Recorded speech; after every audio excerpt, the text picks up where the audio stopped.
What is up everybody, my name is Kutweer. Today we will proceed our private island series. If you haven't seen part 1 yet, I can recommend you to check that out before you watch this part. Alright, let's jump right into the guide. Today I will talk about upgrading your island, the island building menu, and of course how to get your first farm ready.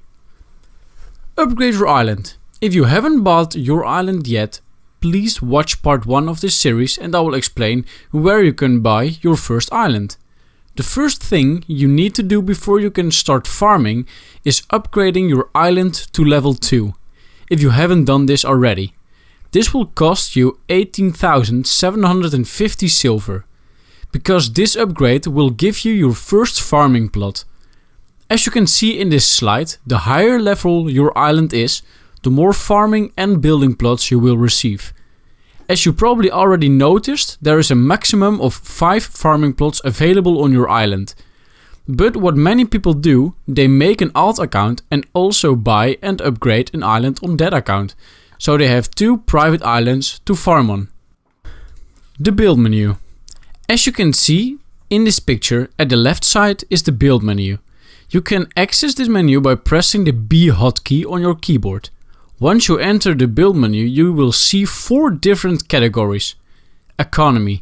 Here you can buy different refineries. Farming.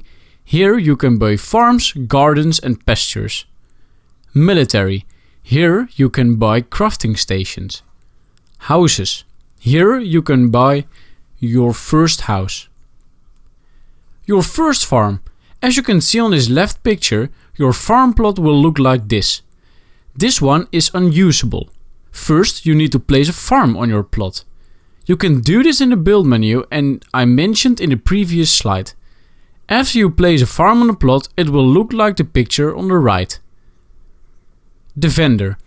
After you build your farm, you need seeds to grow raw materials on your plot. You can buy these from the seed vendor.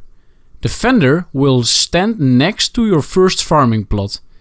This is your vendor and he will never leave your island again. When you access the vendor menu, you will see different types of seeds. There are seeds you can plant on your farm and there are seeds you can plant on your herb garden. Before you build your farm or herb garden, you need to know what you want to craft. If you click on a herb, you will see which plot you need. It's good to know that every plot can hold up to 9 seeds. So what you can do is plant 3 carrots, 3 wheat and 3 cabbage. Waiting. If you planted the seeds, you can do other stuff for 22 hours. This makes farming so interesting. You only have to spend a maximum of half an hour every day to harvest your crops and do other stuff for the remaining 22 hours. If you harvest your crops, you will notice that you get raw resources and seeds back. You only have to buy your seeds one time. Thank you so much for watching part 2 of the private island guide. Stay tuned for more. My name is Kutweer, your companion in Albion Online.